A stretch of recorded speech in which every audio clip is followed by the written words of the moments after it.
Bueno, yo creo que es el capítulo 1 de Efesios, el versículo 22 y 23.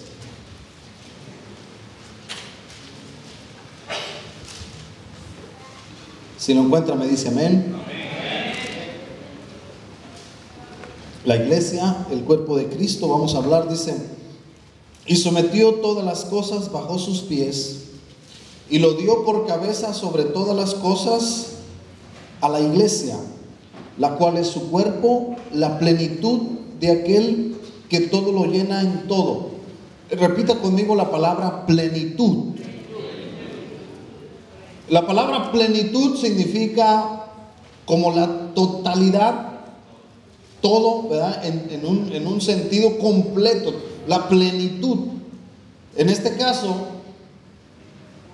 yo me voy a introducir diciéndole algo muy importante para nosotros, que debemos de tenerlo como una revelación, con un conocimiento y con mucho amor de nuestro Padre Celestial, que es Dios.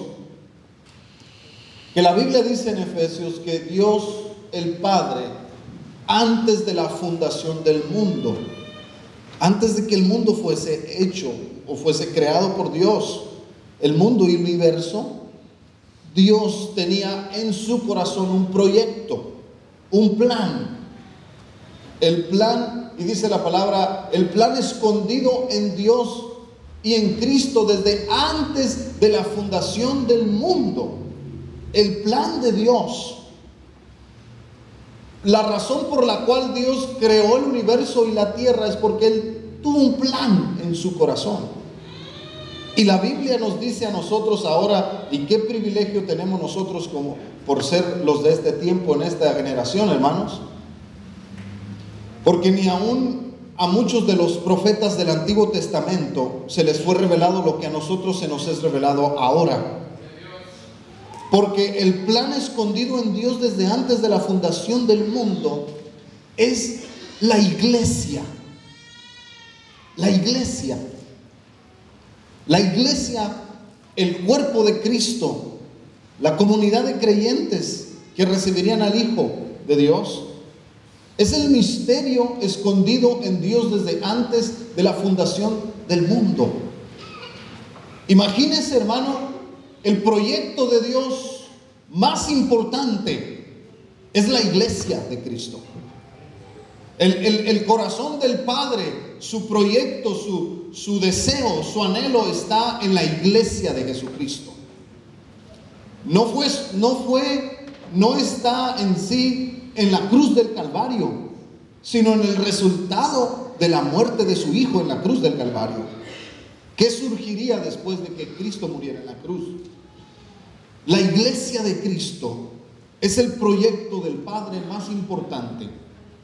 Y por eso dice la palabra, lo que leímos dice que la iglesia, dice el 22, y sometió todas las cosas bajo sus pies, hablando de Cristo, y lo dio por cabeza sobre todas las cosas a la iglesia, la cual es su cuerpo, la plenitud de aquel que todo lo llena en todo. Ahora quiero leerle un versículo más. En el capítulo, ahí mismo en el 3:19, Efesios 3:19,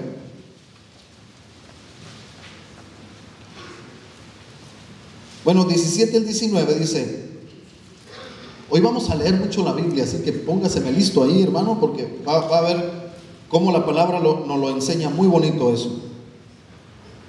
Dice 3:17 al 19, para que habite Cristo por la fe en vuestros corazones, a fin de que, arraigados y cimentados en amor, seáis plenamente capaces de comprender con todos los santos cuál sea la anchura, la longitud, la profundidad y la altura, y de conocer el amor de Cristo que excede a todo conocimiento, para que seáis llenos de toda la plenitud de Dios. Ahí aparece otra vez la palabra plenitud de Dios. Dice que la iglesia es la plenitud de Dios. Plenitud significa todo lo completo de sus planes y sus proyectos están en la iglesia de su Hijo Jesucristo. Y luego dice más adelante el apóstol Pablo, para que ustedes conozcan el amor de Cristo y seáis llenos de la plenitud de Dios. O sea, la plenitud significa que si yo tengo este vaso lleno con agua y yo pongo y derramo unas cuantas gotas de esta agua sobre alguno de ustedes, ustedes recibieron un poco de esta agua. Pero si yo lo derramo todo, usted recibió la plenitud, todo. Dios quiere que nosotros no solo recibamos un poco de su presencia o un poco de sus promesas. Dios quiere que las tengamos todas, hermano. Todas. Eso habla de plenitud. Plenitud significa todo. La plenitud de la iglesia, la plenitud del plan de Dios en Cristo Jesús, en el Hijo de Dios. Ahora, va a ver usted qué importante es entender que Cristo viene y habla del reino de los cielos. Y su mensaje se concentró en el reino de los cielos. Y decía: arrepentíos porque el reino de los cielos se ha acercado. Y Nicodemo se acercó en una ocasión, un hombre, un maestro de la ley, y le preguntó a Jesucristo cómo era que él tenía todos esos señales y ese poder que se manifestaba en Cristo. Y Jesús le dijo: nadie puede entrar al reino de los cielos si no nace de nuevo.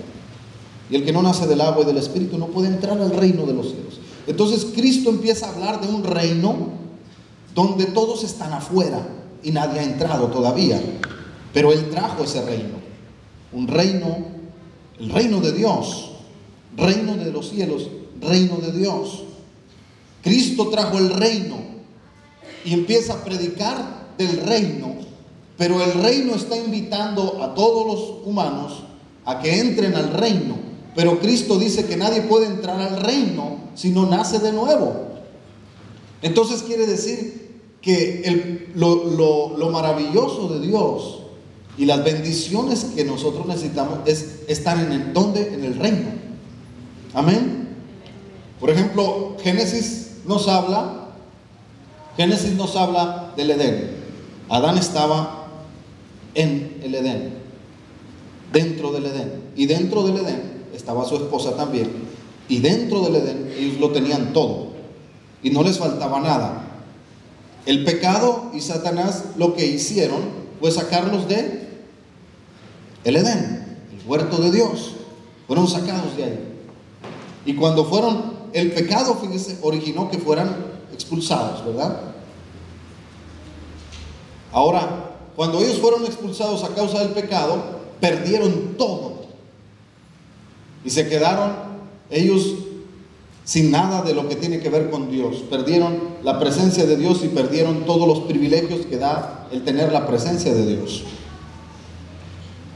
El hombre está fuera por causa del pecado. El Edén queda vacío. Viene Cristo y empieza a predicar acerca del reino de los cielos, pero nadie está en el reino. Él viene a invitar para que entren al reino. Amén. Pero no se puede entrar al reino porque en el reino nosotros somos pecadores, y lo que hizo que Adán fuera expulsado fue el pecado. Entonces Cristo viene a invitar a entrar al reino, pero Él mismo viene a pagar el precio para abrir la puerta o tener nosotros acceso a entrar al reino. Entonces el sacrificio de Cristo en la cruz del Calvario nos da a nosotros el perdón y nos quita el pecado del mundo para poder entrar en el reino. Ahora, el reino de los cielos ¿es diferente a la iglesia? No, es lo mismo, solamente que tiene unas esferas de conocimiento. No, el reino de los cielos es el cuerpo de Cristo también. Es el reino de Dios. Por eso dice la Biblia que somos invitados a entrar en Cristo, ¿verdad? Dice la Biblia en Efesios, dice en 2 Corintios 5:17, el versículo más conocido para los que están cambiando, ¿verdad? ¿Qué dice 2 Corintios 5:17? De manera que si alguno está en Cristo, nueva criatura es, todas las cosas viejas pasaron, y aquí todas vienen a ser nuevas. Entonces nosotros, Cristo vino a invitarnos a entrar al reino de los cielos. pero es como una invitación donde